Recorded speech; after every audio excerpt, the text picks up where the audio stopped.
விவசாயிக்கு டெல்லியில முத உணவு கொடுத்ததே ஐயா தான். 141 நாள் போய் டெல்லியில படுத்திருந்தோம். நடு ரோட்ல படுத்திருந்தோம், தார் ரோட்ல படுத்திருந்தோம். நாதி இல்லாம இருந்த விவசாயிகளை முதல் வந்து சந்தித்து ஒருவேளை சாப்பாடு 50,000 ரூபாய் ஆகும்.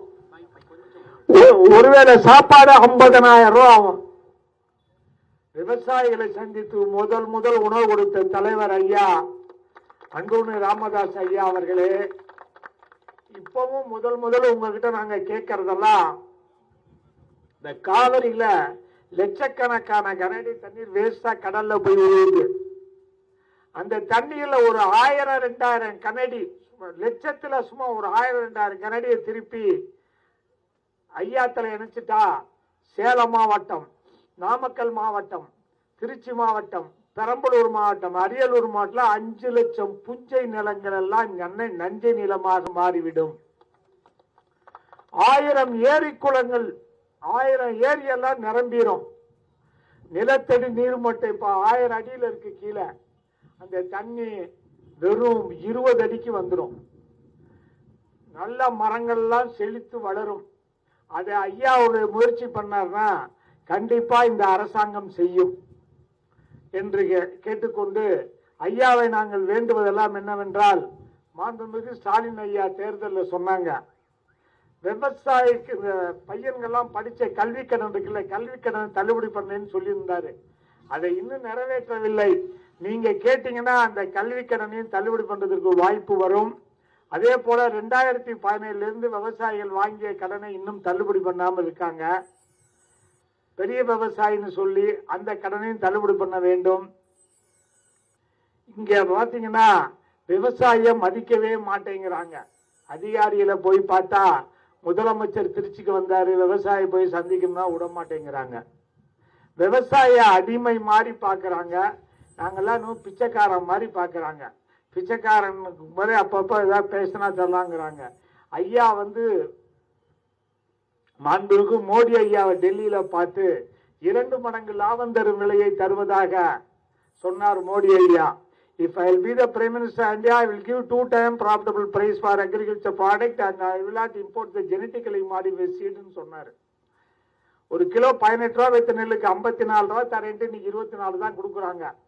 2700 ரூபா வித்த ஒரு டன் கரும்புக்கு 8100 தரேன்ட்டு இன்னைக்கு வந்து வெறும் 3150 தான் தர்றாங்க.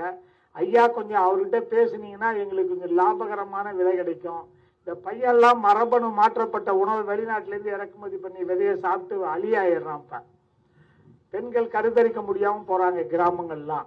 அதையும் உங்களால எங்களை காப்பாற்ற முடியும். விவசாயிகளை, இந்த விவசாயிகளுக்கு 100 ஆண்டுகளாக சாவடி பண்ணிட்டு வராங்க. அதை கூட ஏமாத்தி காசு கொடுத்தா அதிகாரிகள் அந்த விவசாயியை வெளியேற்ற முயற்சி பண்றாங்க. அதை நீங்க பண்ண விடக்கூடாது. எப்படி நெய்வேலியில காப்பாத்துறீங்களோ விவசாயிய, அது மாதிரி தமிழ்நாடு கூட நீங்க எங்களை காப்பாற்றணும்.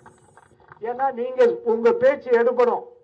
எங்களை தான் அடிமை மாதிரி பாக்குறாங்களே, எங்களுக்கு எதுவும் கேட்கவே மாட்டாங்க.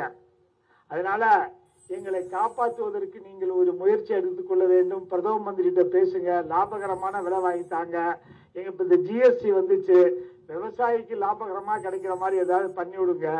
தேங்காய்க்கு நல்ல விலை கிடைக்கணும் எங்களுக்கு. மற்ற எல்லா பொருளுக்கும் விலை கிடைப்பதற்கு ஐயா நினைச்சீங்கன்னா ஆகும்.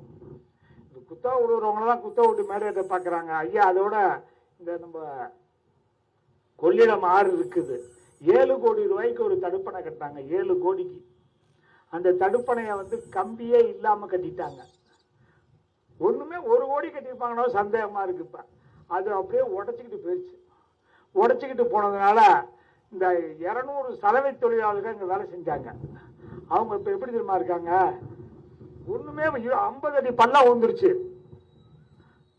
அந்த ஸ்கூல் எல்லாம் இடிஞ்சு உந்துருக்கு. இந்த வருஷம் மழை பெஞ்சா அதை வந்து நீங்க கொஞ்சம் முயற்சி பண்ணீங்கன்னா, கலெக்டர் கிட்ட சொன்னீங்கன்னா அதை கட்டி தருவாங்க.